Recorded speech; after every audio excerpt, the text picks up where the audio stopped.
Hi, John J. Dick here. First line of defense, protecting the Earth from the cow invasion, one delicious steak at a time. First, we'd like to apologize for being silent for a little while. E3 is upon us and the SCUM team have been working hard.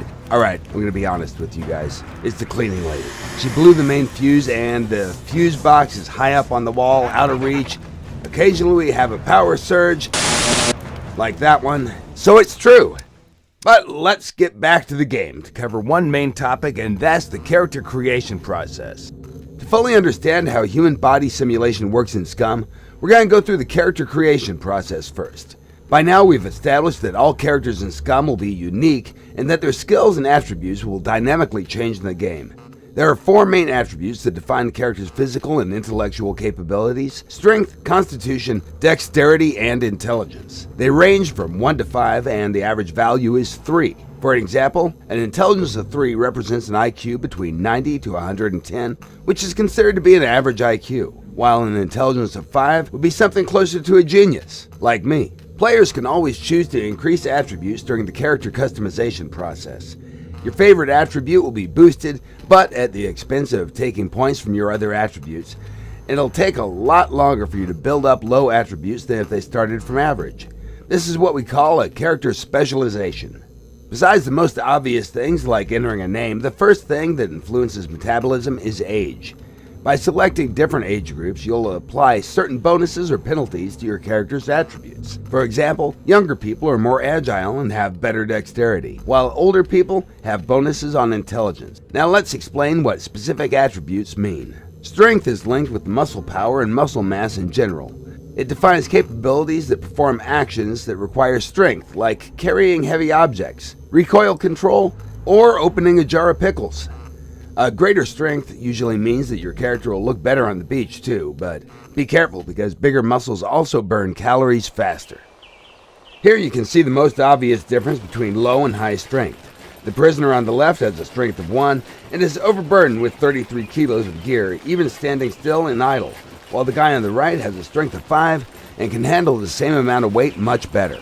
Once they start running, which is a very demanding action, the weaker guy on the left will run out of stamina much faster and will be forced to stop and rest. Here is how strength attribute can influence stamina directly, despite that stamina is actually defined with the character's constitution level and not strength itself. The second example shows how well a character can control the recoil of the rifle, depending on his strength.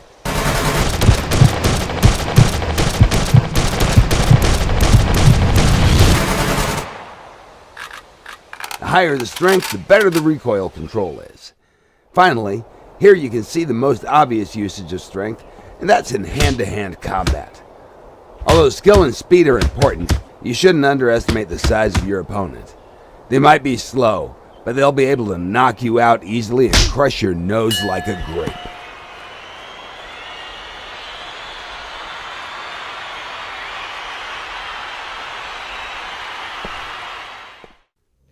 Constitution is linked with physical endurance and stamina. It defines how well a character's body has been built to sustain hardship, stress, pain, shock, and physical damage. A strong constitution helps in all physical tasks. It'll restore your energy faster and give you more health points. It also defines the quality of your metabolism, or how well your body uses nutrients from food. Regarding the physical appearance, constitution regulates the body fat percentage of your character. Lower constitution will make you look chubby, and higher constitution values, they'll reduce the amount of fat in your overall body mass of your character. While strength is linked with muscle type, it covers rapid and fast actions. The constitution covers muscle fibers that are built for endurance. With more emphasis on the strength, you'll get a sprinter, and with better constitution, you'll get a marathon runner. In the following example, you can see how constitution affects players' ability to endure physical damage. The character on the right has a higher constitution attribute than the guy on the left. All other attributes are the same. A higher constitution means more health points. Here you can see how constitution impacts endurance and overall performance of your character. The guy in the white t-shirt has a constitution of 5 and the guy in the distance has a constitution of 1.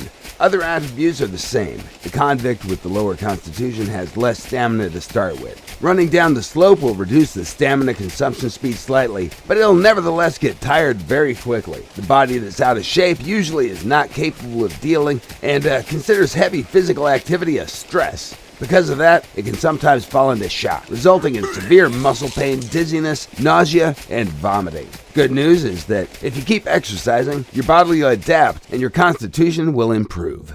Dexterity is also linked with muscles, but in a way that controls how fast a character will move and perform everyday actions. It also influences reaction time and balance, keeping you safe from falling when you're getting back home drunk. Higher dexterity will reduce the total weight of the character, both fat and muscle mass. Here you can see how dexterity can influence the speed of performing daily activities of an average American, like reloading a handgun.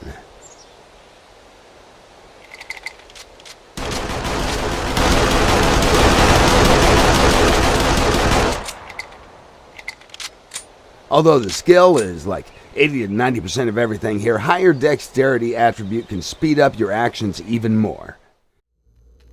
Finally, intelligence is equally important attribute with the biggest pool of skills assigned.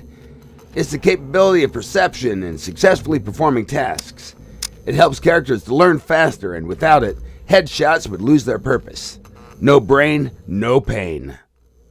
So when you've finished with attributes, it's time for skills. The skills are divided into sections, with each section representing one attribute branch. Within the strength branch, you can find skills that have strength as their main attribute, and strength will have the biggest influence on how they're performed. Other attributes will not influence them as much.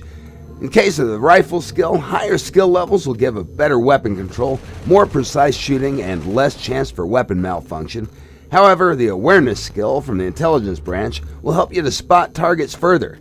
The Constitution attribute will influence your aim through stamina consumption, making you less capable of hitting the target when you're exhausted.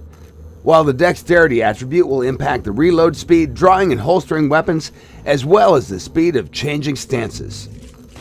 As for the skill levels, there are a total of 5 of them, from no skill, basic, medium, advanced to advanced plus.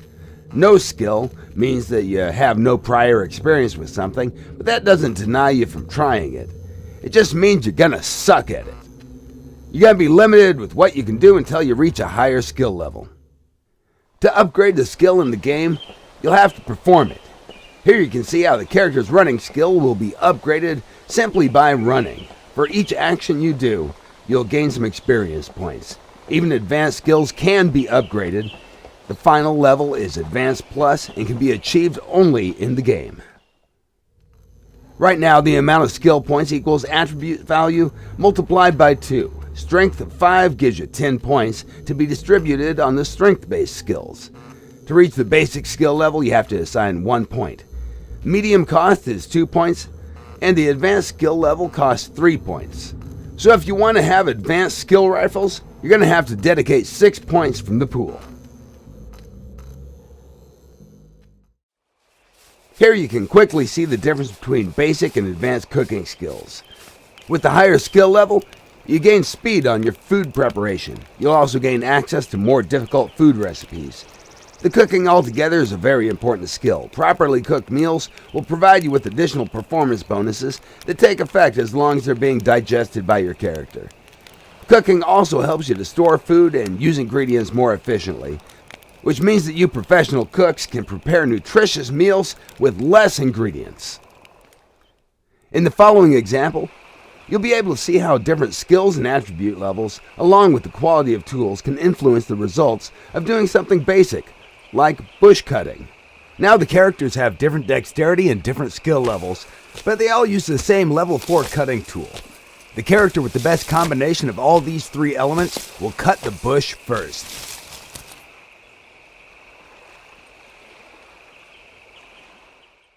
Here, the characters have the same dexterity and survival levels, but they have different tools. The guy on the left is using the stone knife, which is a level 1 cutting tool, while the character on the right has an axe, a level 4 cutting tool.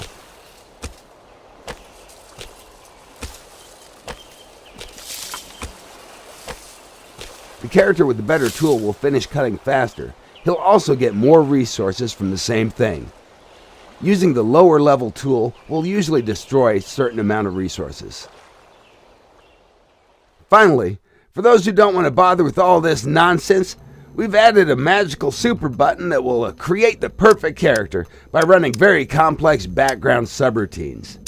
You're literally only 2 clicks away from playing the best survival game ever. Just use randomize and you're good to go. That concludes this exciting episode of Shit You Need to Know About SCUM.